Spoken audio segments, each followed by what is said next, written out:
Morning, it's Harvey Jackson. We're just going to go through the weather implications on harvest and global planting. U.S. drought monitor came out, and there is some added dryness in regions, and we'll see how that's going to impact the weather or the soil moisture. Now that we've got this Hurricane Helen making landfall, it's going to delay harvest, but it's going to add some of that soil moisture for the drought monitor, and very little on the radar anywhere else. uh, where there's harvest and planting going on. You've got winter wheat getting planted, harvest in Western Canada, and harvest in this region that's probably going to be delayed because of moisture. And then you got the Black Sea region uh, that's still relatively dry. You got your Brazilian area that's relatively dry, but they're looking for planting. And there's some moisture in Australia. North America, bigger view for the next uh, 14 days. The moisture is going to add to some soil moisture deficits, but we're going to basically have some delays of harvest here for sure with these extended forecasts. Now, is the extended forecast going to be true, especially with this length of time? But you can see that they're adding moisture even in Western Canada as well, a lot more in Manitoba. The gray soil moisture drought indicator is saying a lot of drought in the Brazilian area, and actually maybe a little bit of excess in some farther south towards Argentina, but it's pretty dry. And you can see on the 15-day forecast here that they're going to be starting to add some moisture in there, especially if you know where, on the map to the right, you've got where a lot of those crops are grown. Europe, a lot of dryness, but it looks like we're getting some added moisture where some of those crops are grown. You'll see that here.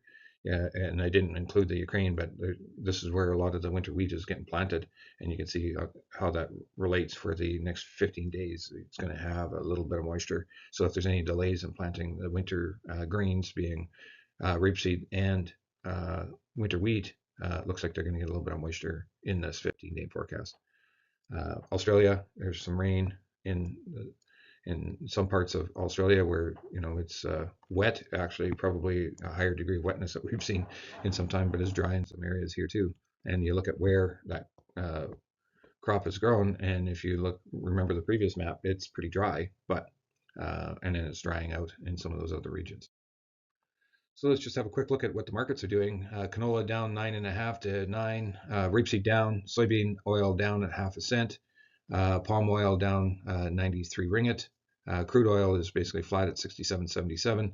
Soybean basically flat, and your wheats are down anywhere from 5 to 3 cents.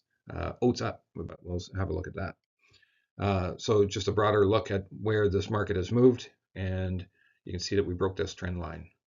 And you can see breaking this trend line, technically you got a support above the short-term moving averages, but we broke the trend line. And this stochastic is basically a sell. Break a trend line is basically a sell.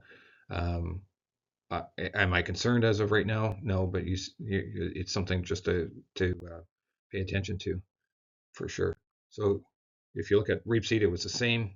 And then you've got rapeseed priced in Canadian dollars, currently trading right around the 112.60, cheaper than the European rapeseed. And if you look at this on a longer term, there is very little above this 100-day or $100 differential, but it does trade above there, and sometimes it trades a little longer than you think as well. Like that is a little length of time there.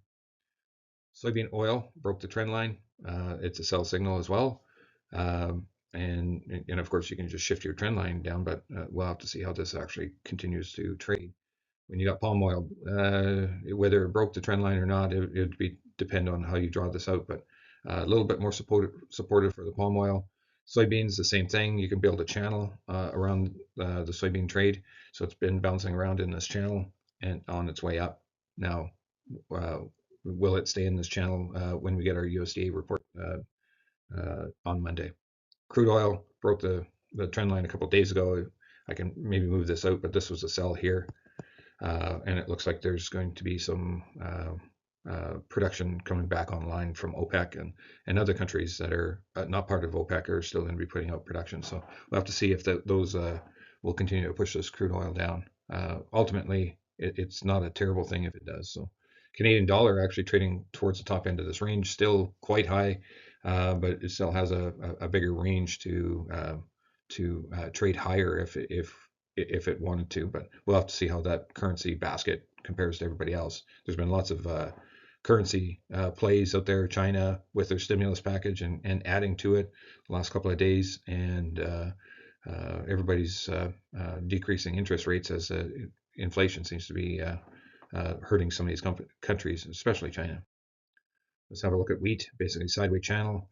You probably draw a channel on here, and you would say that it's going sideways. And it's really don't have much of a story here at all. No support or resistance to really talk about here. Same thing with all the wheats. So if we just flip through them quickly, sorry if you wanted me to pause there, but corn's exactly the same thing. Top end of this little bit of a channel, if we would say that there's a channel there. But here's oats. Oats actually retraced back to the beginning or mid-September highs, and it's made a leg higher here. Now it still has to beat this previous high traded right at that one there. So we'll see if oats knows, and it's going to take some of these other commodities higher. That would be a great thing to see. As I said before, September 30th is grain stocks, so we'll get a good picture of what's going on for grain stocks in the USD or from the USDA. And that's all I have for you today.